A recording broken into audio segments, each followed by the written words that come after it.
Wassalamu ala rasulillahi amma ba'd. Assalamualaikum warahmatullahi wabarakatuh. Alhamdulillah alladhi waffaqana li ta'atihi wa arsyadana ila sabili jannatih. Wassalatu wassalamu ala man kana yuballighu risalati amma ba'du. Alhamdulillah, segala puji bagi Allah Azza wa Jalla atas nikmat keimanan, Islam dan kesehatan. Dan alhamdulillah pada malam yang semoga Allah berkahi ini, di tempat yang semoga Allah berkahi, kita melanjutkan pembelajaran bahasa Arab. Dan terakhir kita pembahasan pada pertemuan sebelumnya tentang huruf qamariyah dan huruf syamsiyah. Perbedaan antara huruf qamariyah dan huruf syamsiyah.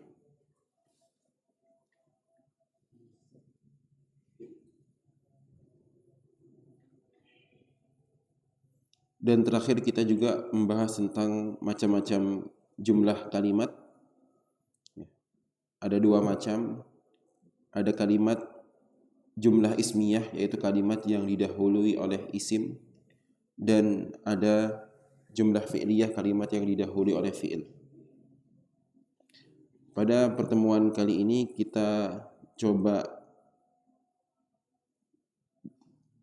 mengawali dengan buku Durusul Lughah di halaman 21, Ad-Darsur Rabi', yaitu pelajaran yang keempat.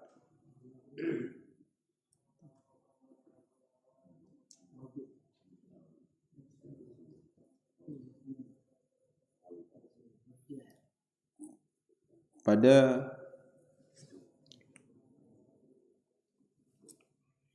kolom alif ada al-baitu fil baiti. Ya, al-bait rumah, dan ini didahului oleh salah satu huruf jar fi, maka harokat terakhirnya menjadi kasrah. Ini sudah pernah kita bahas pada pertemuan sebelumnya. Ketika isim didahului oleh salah satu dari huruf jar, maka dia isim tersebut menjadi kasrah harokatnya. Fil baiti, al masjidu masjid, fil masjidi, al maktabu meja, alal maktabi di atas meja, alal maktabi, as-sariru ranjang, alas sariri. Baik. Pada kolom yang ba, di sini tertulis aina Muhammadun, di mana Muhammad huwa fil ghurfati. Muhammad di dalam al-ghurfah artinya apa? Al-ghurfah artinya kamar.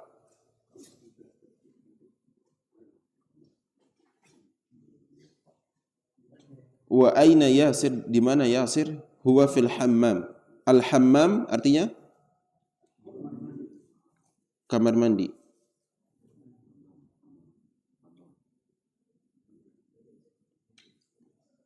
Wa aina Aminah, dan di mana Aminah? Hiya fil matbakhi, dia di dapur. Al-matbakh, dapur. Aina al-kitab, di mana buku itu? Huwa alal maktabi, buku tersebut di atas al-maktab, meja. Wa aina as-sa'ah, dan di mana jam itu? Hiya alas sarir, dia di atas ranjang. As-sarir, ranjang.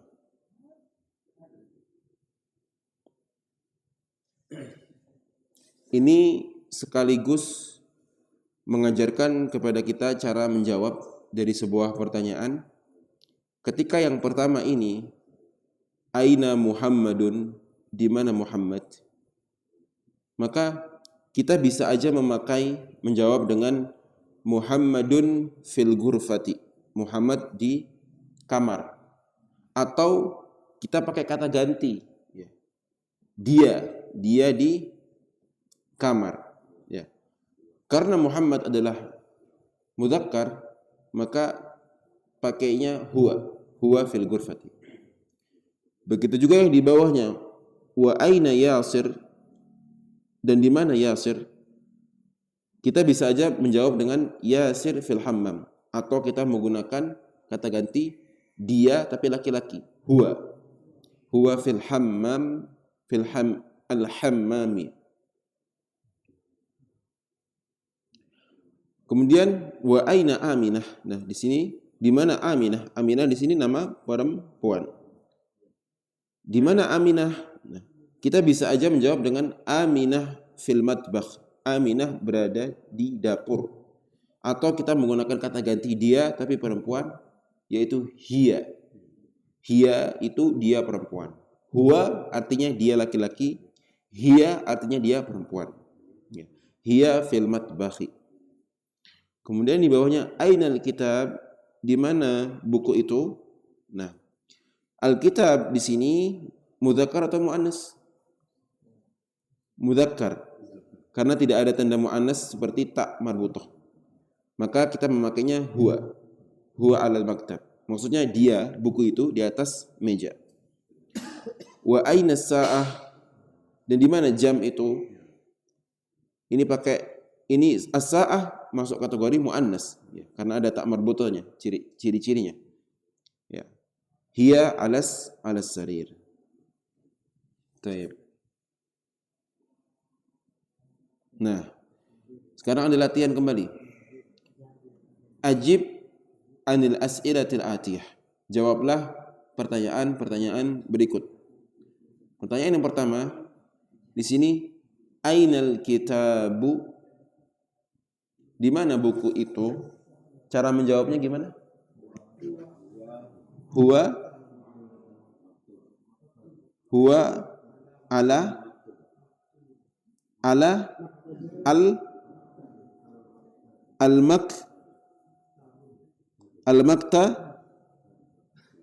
al-makta bi, karena ada ini ala huruf jar.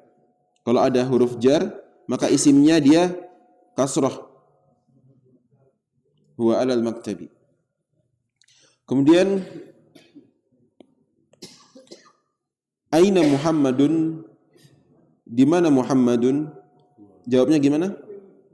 Huwa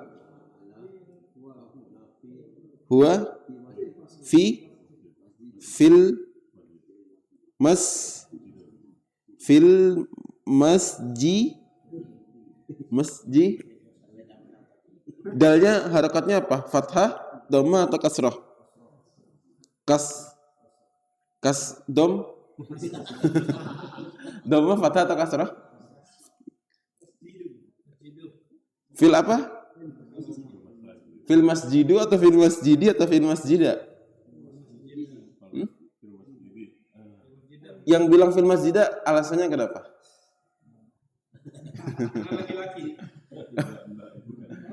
Yang jawab fil masjidu kenapa alasannya?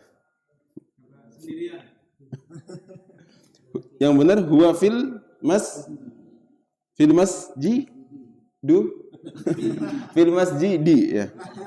Karena ini ada fi termasuk salah satu huruf jar. Ya. Ketika isim yang didahului sebelumnya salah satu dari huruf-huruf jar, maka isim tersebut dia harakatnya kasrah. Kecuali nanti mungkin ada isim-isim yang dia itu termasuk kategori mamnu' minas sarfi, sehingga meskipun dia ada huruf jar sebelumnya, dia tidak berharokat kasrah nantinya. Tapi itu pembahasan nanti.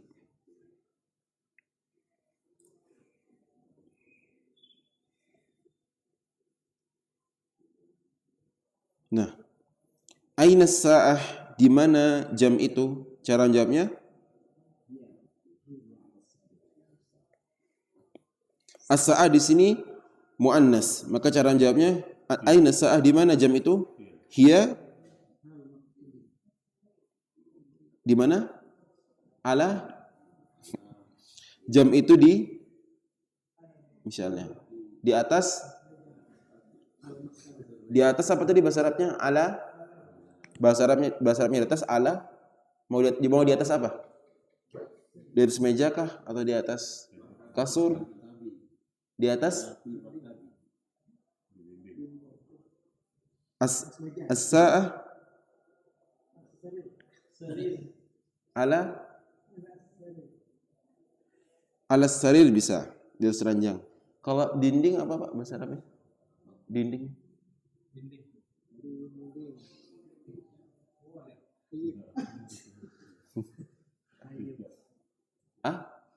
Bukan haid. Haid. Bukan pakai, kalau pakai dot, haid itu orang yang haid.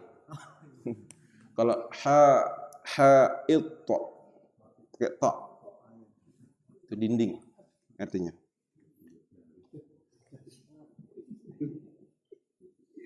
Hiya 'ala sarir ya, biar mudah. As-sarir tadi artinya ranjang. Alas sari ro alas sari ri, karena ala termasuk huruf jar.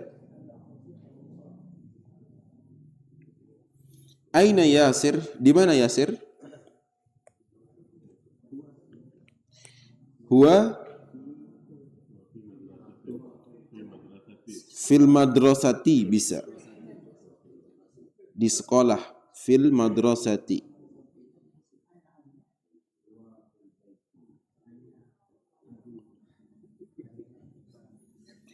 Aina Aminah? Di mana Aminah? Jawabnya gimana? Hiya fi fisuk juga bisa. Suk artinya pasar.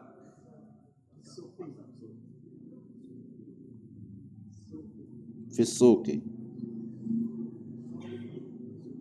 Nah, ini sekarang mengingatkan, pertanyaan yang nomor 6 ini mengingatkan kita tentang topik pembahasan bertanya menggunakan hamzatul istifham.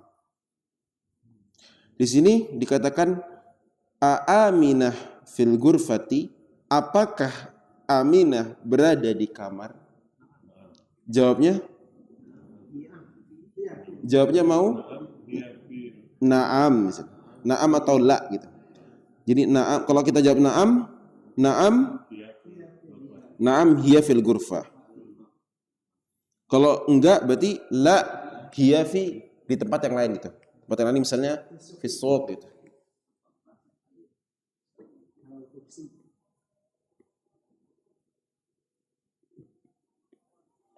Nah, di sini juga sama. Ayasirun fil matbakhi, apakah Yasir berada di dapur? La. Mungkin kita pengen jawabnya la. Nah, huwa fil masjidi bisa. Tidak, dia sedang berada di masjid. Huwa fil masjid.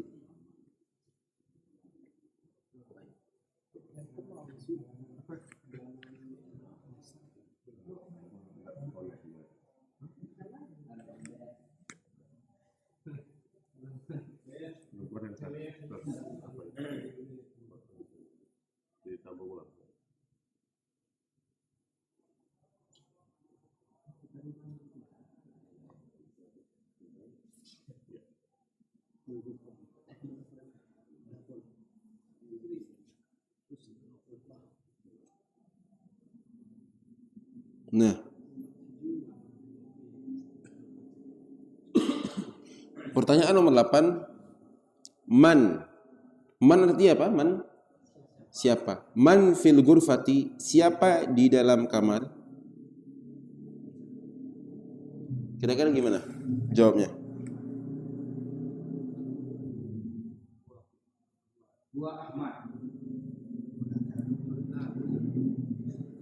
Langsung bisa dia, langsung namanya. Man fil ghurfah misalnya Muhammad fil ghurfah gitu.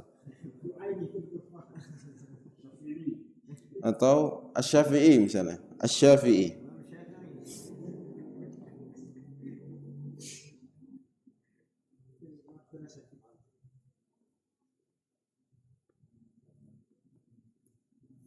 Waman fil hammam, dan siapa yang di dalam kamar mandi? Siapa? Sa'id. Sa'id. Fil hammam.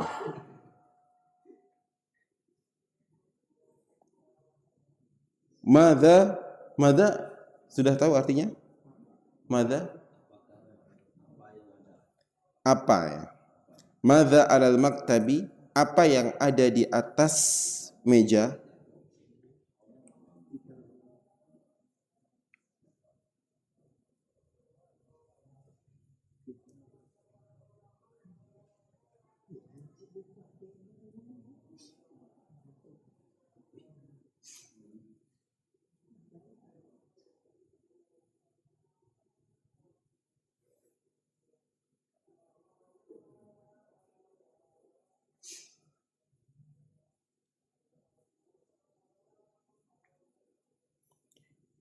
Madza itu dia artinya apa jika diartikan ke dalam bahasa Indonesia? Madza itu singkatan dari ma hadza. Apa ini? Madza. Madza atau ma hadza artinya sama. Dia untuk menanyakan sesuatu di ghairil akil, untuk yang tidak berakal. Di sini contohnya madza alal maktabi, apa yang ada di atas meja? Jawabannya al-qalamu alal maktabi. Pena itu di atas meja. Madza alal maktabi. Di sini ada contoh yang salah. Madza alal maktabi, jawabannya Muhammadun alal maktab. Enggak bisa. Muhammadun di sini dia kategori berakal karena madza itu sebuah pertanyaan untuk kategori yang tidak berakal. Sehingga madza tidak bisa digunakan untuk bertanya sesuatu yang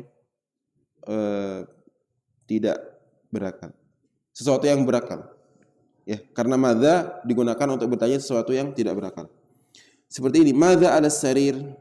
Apa yang ada di atas ranjang? As-sa'atu 'alas sarir. Ya. Jam itu di atas ranjang. Jadi tadi pertanyaan yang ke-10, madza 'alal maktabi? Apa yang ada di atas meja? Kira-kira kita mau jawab apa? Alkitab. Berarti jawabnya alkitabu alal maktabi.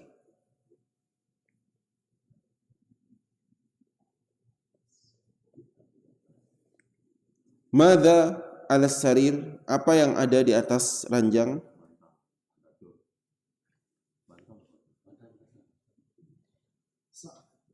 Al-wisada atau al-wisada. Al-wisada itu dia muannas. Berarti enggak pengaruh ya. Al-wisada 'alas sarir bisa.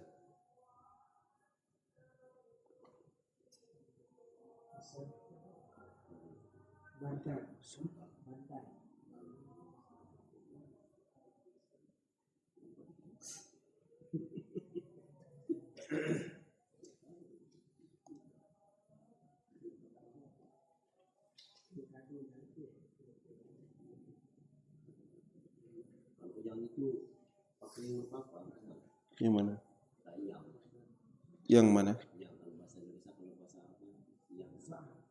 Yang kalau dia kalau kita mau, karena kalau per kata dengan per kalimat berbeda. Kalau kita mau kata aja biasanya tuh alladzi, yang biasanya di artinya. Tapi biasanya dalam ketika sudah dalam bentuk sebuah jumlah mufidah, sebuah kalimat sempurna yang dalam bahasa Arab, nanti ketika kita mau menerjemahkan ke dalam bahasa Indonesia, kita nggak bisa menerjemahkan kata per kata, enggak, tapi per kalimat gitu. Seperti itu. Jadi kalau misalnya kita ingin menerjemahkan bacaan teks bahasa Arab ke dalam bahasa Indonesia, itu kita nggak bisa nerjemahin per kata-kata, terus kita tuangkan per kata, enggak. Tapi kita ketahui dulu perkataannya ini artinya apa, dan kita pahami siyak konteks nasnya seperti apa, baru diartikan ke dalam bahasa Indonesia. Gitu.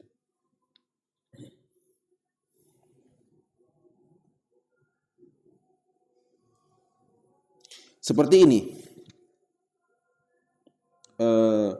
Ketika kita mengatakan madza al-maktabi,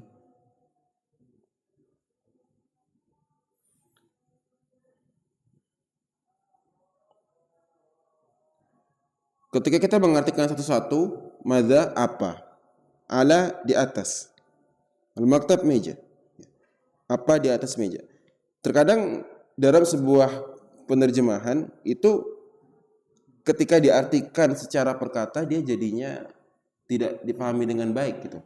Sehingga ketika menerjemahkan sebuah kalimat, sebuah paragraf, dia harus dicocokkan yang tepat bahasa Indonesianya seperti apa gitu. Kalau dijumlahkan ke dalam kalimat sempurna bahasa Indonesia seperti apa gitu.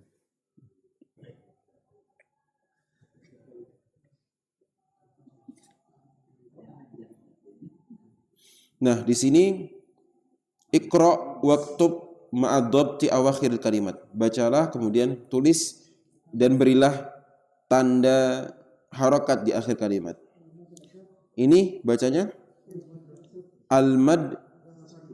al-madrasatu. Ya, kalau yang ini fil madrasati karena ada fi-nya. Ini fil baiti. Kalau ini al baitu, ini al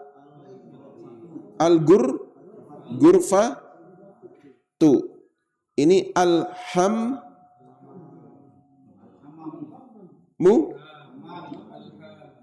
mimnya harokatnya apa? Fathah, mi, al-hammamu ya.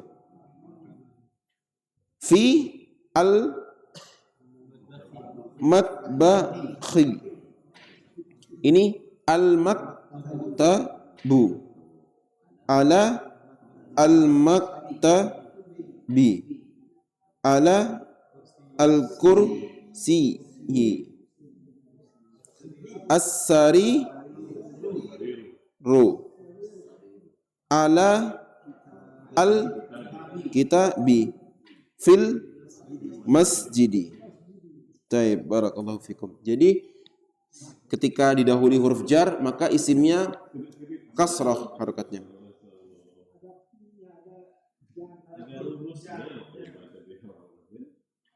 Kemudian Iqra waktub, bacalah dan tulislah. Yang pertama ini at-talibu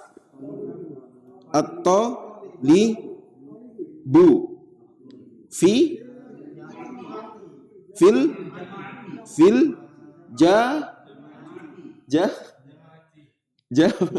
mimnya harokatnya apa? Filja mamimu mi ati. Al-jami'ah artinya apa? Fakultas, kampus.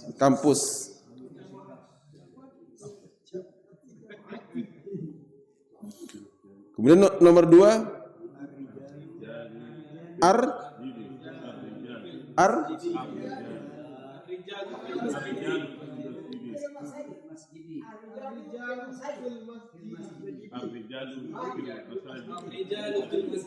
belum ada yang benar. Yang benar apa ini? Belum ada yang benar. Apa? Belum. Ar-rajulu fil masjidi. Selamat. Tapi nggak ada hadiah ya. Ar-rajulu fil iya. Ar-rajulu fil mas sebentar. Kenapa kok ar-rajulu? Karena sebentar. Al-masjidi. Ada yang tahu kenapa ar-rajulu? Yang jawab ar-rajulu tadi kenapa? Hah? Kan tadi ada yang jawab ar-rijal. Ada yang benar kan ar-rajul, ar-rajulu. Kenapa? Kok enggak? Kenapa kok ar-rajulu? Karena enggak ada pi-nya. Karena misal ar-rajul di sini artinya apa? Seorang laki-laki. Nah, ar-rajul itu artinya kan seorang laki-laki. Kalau bentuk jamaknya artinya laki-laki jumlahnya 3 orang lebih. Itu kita bilangnya apa? Ar-rijal. Bentuk jamaknya jim itu jamak ya. Bentuk jamaknya ar-rijal. Ada fathahnya dia, ar-rijal. Ar-rajulu ar-rijalu. Nah, di sini kan bentuknya langsung dia ar-rajulu. Kalau dia ada fathahnya bacanya ar-rijal gitu.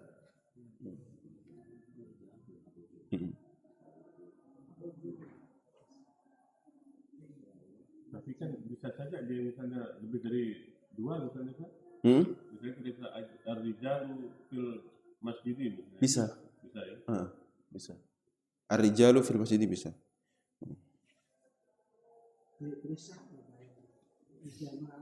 Ini kan ar-rajulu fil masjidi, ya kan? Seorang laki-laki itu di masjid. Kalau kita hapus nih harokatnya nih. Ini kan harokatnya roknya harokatnya fathah. Jimnya dhammah, lamnya dhammah. Ar-rajulu. Ar-rajulu artinya seorang laki-laki. Kalau kita hapus terus kita jadikan ar-rijlu, roknya kasro, jimnya sukun, lamnya dhammah, ar-rijlu artinya jadinya apa? Kaki. Beda harokat, beda arti. Ar-rijlu artinya kaki. Bagaimana kita tahu bahwa dia memang kaki atau orang? Maka kita ngelihat ininya apa jumlah berikutnya. Ar-rajulu fil masjid. Nah, biasanya kan orang yang di masjid. Kalau kaki di masjid nggak cocok. gitu. Misalnya kalau dia ini dalam bentuk jamak maupun dia dalam bentuk single misalnya. Cara bedainnya bentuk jamak atau single kita lihat di sini.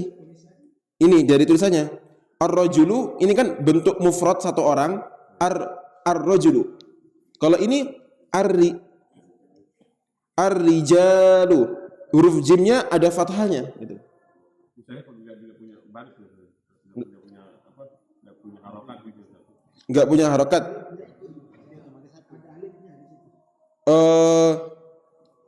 Misalnya enggak punya harokat gini gitu. Maksud cara taunya gimana?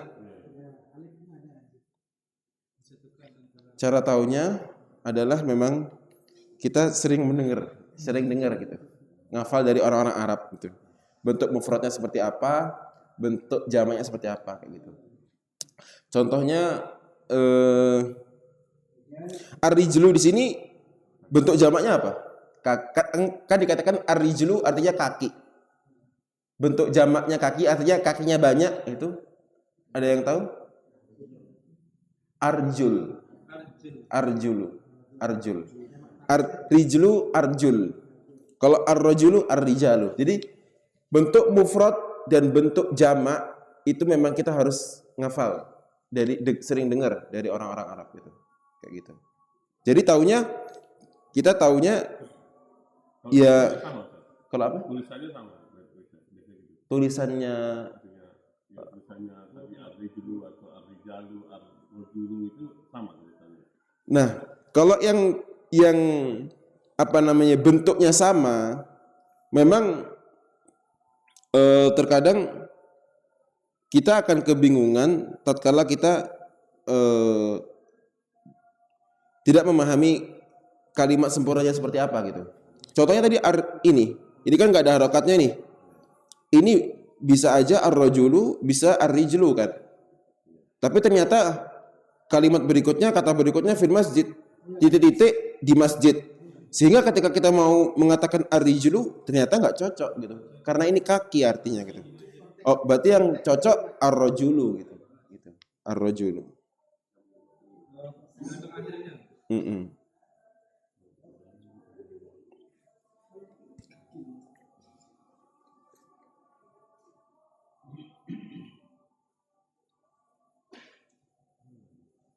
Baik. Kemudian nomor 3 ini aina ta, harokatnya gimana? Aina atta jiru. Iya, pedagang. Di mana pedagang itu? Huwa fi fit dukka ni. Dukkan artinya toko. Toko ya. Yang keempat al-qalamu ala maktabi. Yang kelima aina Zainabu hiya fil gurfati. Yang keenam aina alwaraku huwa ala al-maktabi. Daun atau kertas dia bisa kertas, bisa daun.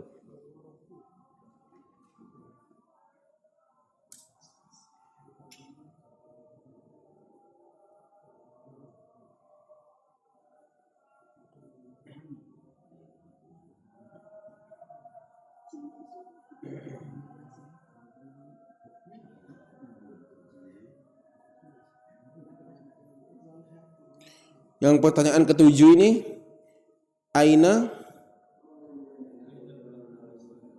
al mudarrisu. Mudarrisu artinya guru. Huwa fil fasli, di kelas.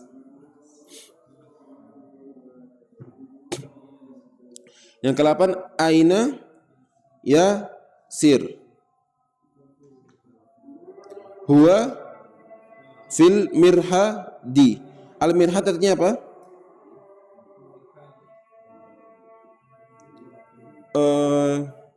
WC atau toilet. Al mirhad. Apa bedanya sama-sama? Lebih detailnya wallahu alam, tapi dia sama dia hakikatnya. Al-hammam pakai al-hammam dengan al-mirhad dengan dauratul miyah, nanti ada lagi toilet juga itu. Dauratul miyah.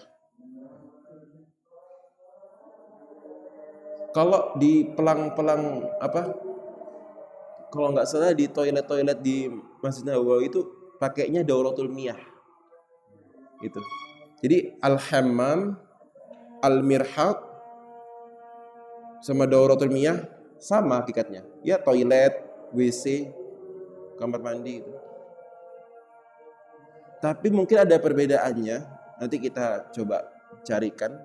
Ya. Hakikatnya sama dia. Tempat-tempat al-mirhad.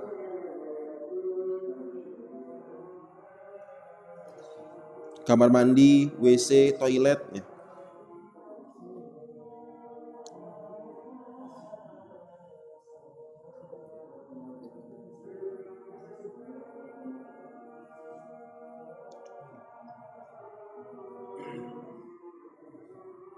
Iya, di beberapa tempat di Arab Saudi itu kadang-kadang tempat-tempat umum ada yang pakai dauratul miyah, kadang-kadang pakai kalimat al-hammam juga kadang-kadang.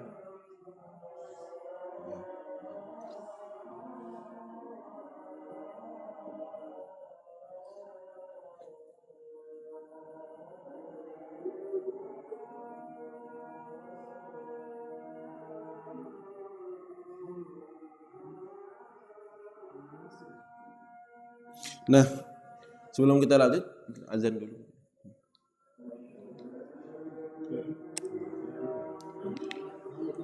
Bismillah, alhamdulillah, wassalatu wassalamu ala rasulillah wabad.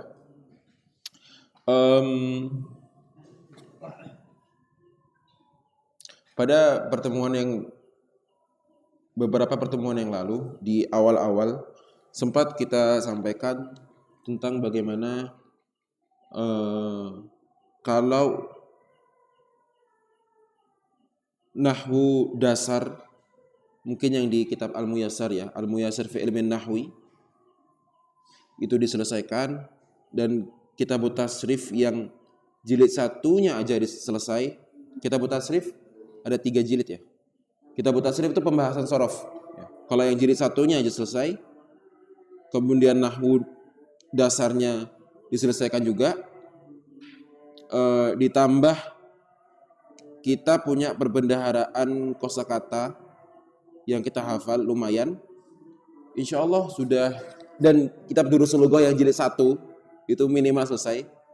Nah, itu nanti insya Allah bisa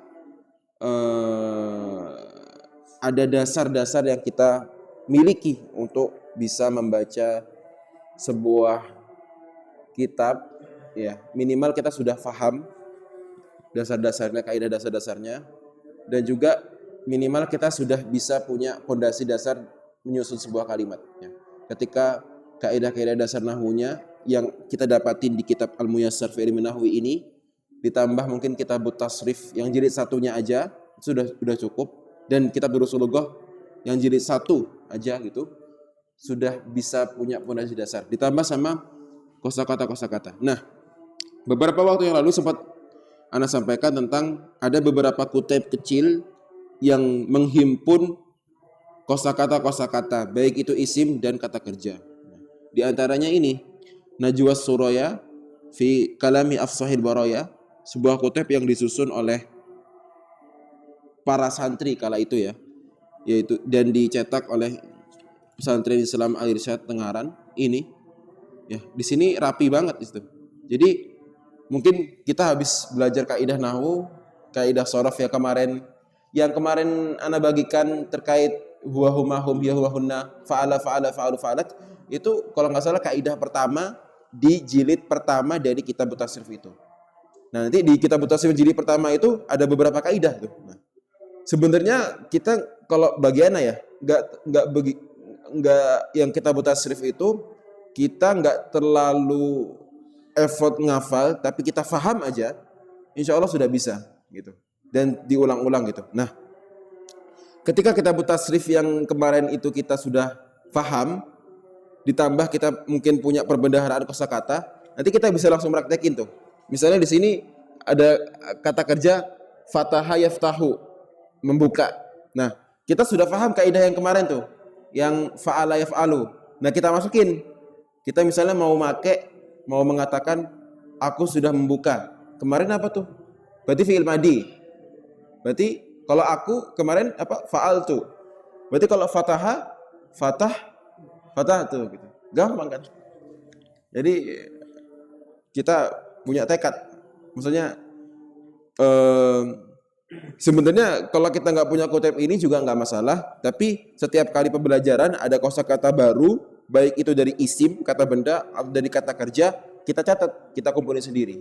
Adapun kutip-kutip yang seperti ini, seperti yang menghimpun kosakata dari isim maupun kata kerja, itu memudahkan kita. Jadi kan santri begitu, mereka belajar di kelas bahasa Arab, nanti di kamar mereka ngafalin ini nih, ngafalin kosakata. Biasanya kayak gitu udah, gitu. Kayak gitu. Nanti belajar shorof di kesempatan yang lain sama guru yang lain seperti itu. Nahwu sama guru yang lain seperti itu. Biasanya seperti itu kayak gitu. Alhamdulillah ini apa yang Anda sampaikan ini sebatas penjelasan tentang kunci-kunci gitu. Selebihnya effort kita gitu, kayak gitu. Insyaallah. Nah, ini selanjutnya di kitab Al-Muyassar fi ilmin nahwi ini tentang asma, tentang isim-isim. Di sini dijelasin tentang aksamul isim, macam-macam isim.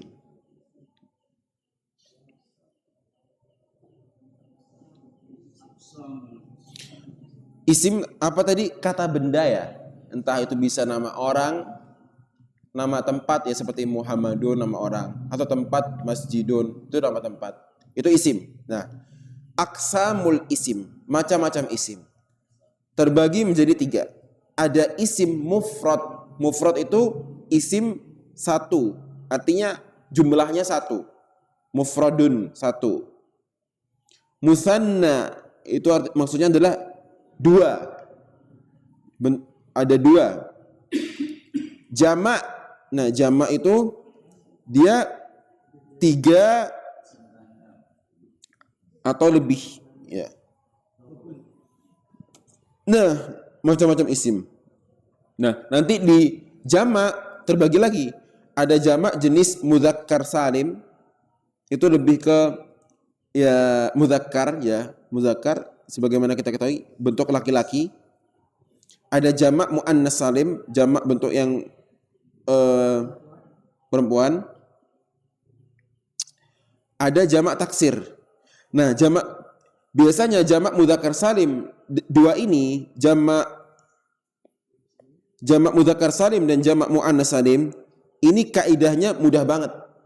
Kaidahnya hampir sama. Kaidahnya sama dia nanti. Nanti kita akan sampaikan. At-taksir itu dia bentuk jamak. Dia nggak beraturan sama kaidah. Jadi harus sering-sering dengar orang Arab bicara tentang bentuk jamaknya tuh kayak apa gitu. Baik, kita ke sini dulu. Isim mufrad. Nah, tadi dikatakan bentuk macam-macam isim, ada isim mufrad 1.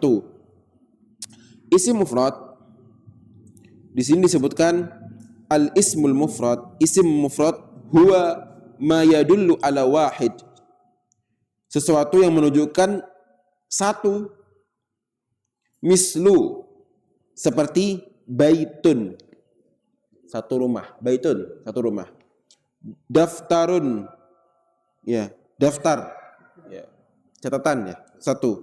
Waladun, 1 dia. Rajulun, cuma 1 laki-laki. Jadi al-ismul mufrad artinya isim yang jumlahnya itu 1.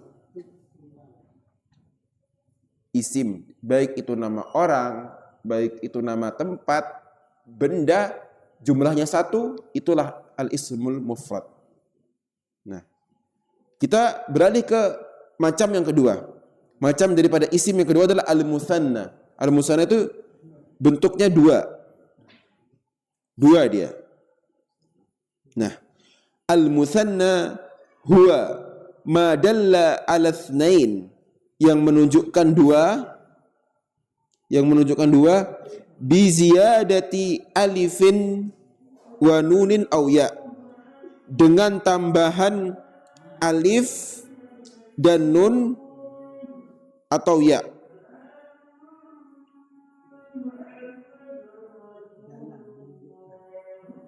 Ya.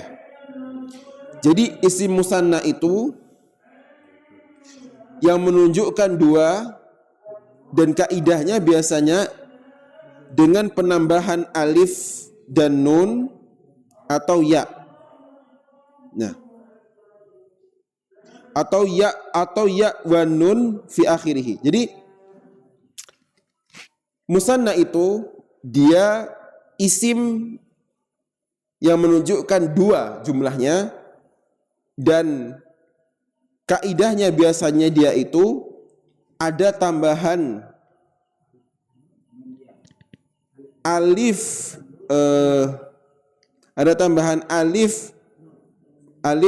plus nun atau tambahan ya plus nun. Nah, di akhirnya, contohnya tadi dikatakan pada pembahasan mufrad jumlah yang 1, mufrad baitun, 1 rumah.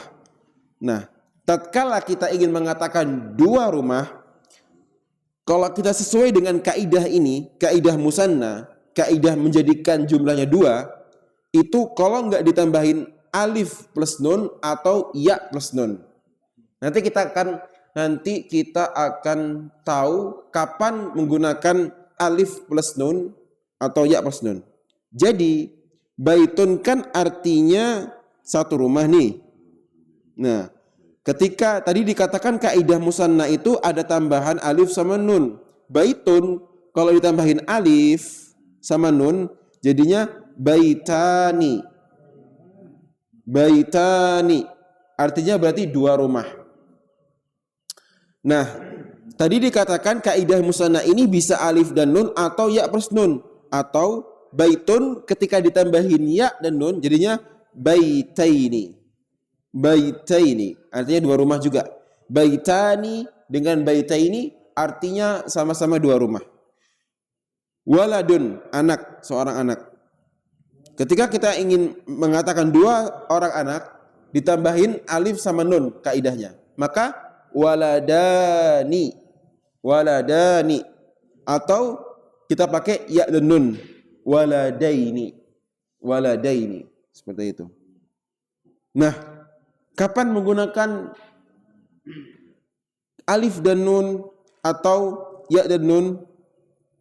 Ya, kalau dijelasin sekarang pusing nanti. Intinya kita paham ini dulu. Jadi macam-macam isim. Yang pertama tadi ada isim mufrad. Ingat, mufrad adalah jumlahnya tunggal satu. Musanna maksudnya adalah jumlahnya dua. Dan kaidahnya ingat-ingat itu ditambahin alif plus nun atau ditambahin ya plus nun, itu kaidahnya.